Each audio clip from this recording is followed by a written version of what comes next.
All right, welcome to day 2 of the challenge.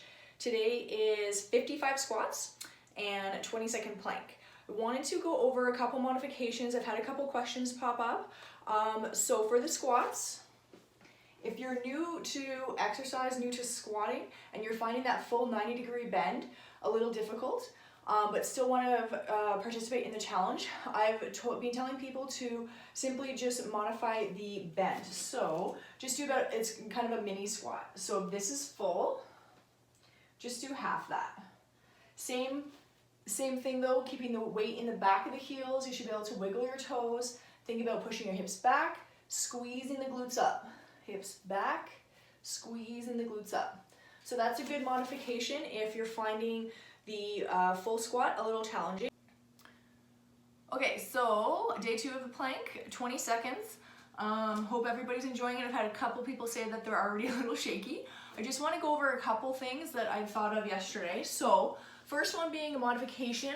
You can do this on your knees if you find being on your toes a bit too much of a challenge for now, if you're new to exercise or new just to the plank motion. So do the same thing. Glutes activated, quads, abs, hamstrings, core nice and tight.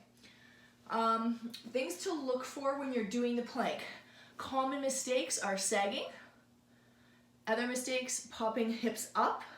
So you really want to make sure you're tabletop.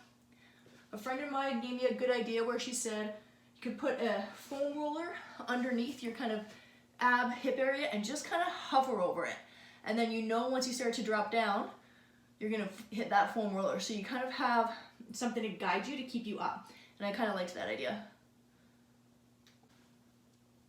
So I had some people say that their quads are already sore, which is awesome. So that means you're doing it correctly. So I'm gonna give you some quad stretches, a couple different versions. First one, laying on your side, you're gonna pull that top leg, pull that foot back on the top leg, keeping your knees close together, and just pull back on the foot. You should feel a nice pull through here. I like this one better than standing because your hips, your pelvis is stabilized from being on the ground. So it's a bit safer on your low back. So that's one stretch.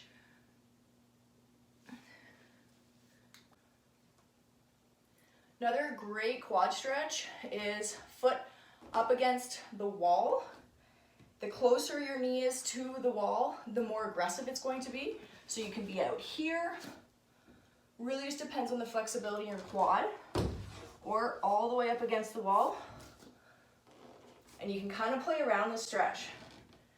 You can bring that arm up, lean to the opposite side, feel a nice pull through here. I could also recommend putting a pillow underneath that knee on the floor, because sometimes depending on your surface, your knee will get hurt or sore. And just hold that. This is a great one. So this is a stretch for the front of your abdomen, which is obviously potentially getting sore with all the planking that we're doing. So you're gonna go down into, just right onto your stomach and just push up. I like to have my feet flat on the floor, pushing up into slight cobra, I guess, if you're a yoga person, and really just feeling a pull right through the front part of your abs. For people with low back problems, you do want to be careful with that full extension. I find that quite uncomfortable for my low back. So I just push up slightly until I feel a nice pull through the front. Okay, so this is a really good way to kind of stretch your whole abdomen and open up the front part of your body. Exercise ball, and essentially just hang out. You can straighten your legs, which really opens up the hip flexors. Let your head hang back. If you can, do fully supported on the ball. Let your arms hang out and just hold this. And it really should open up this whole front part of your body.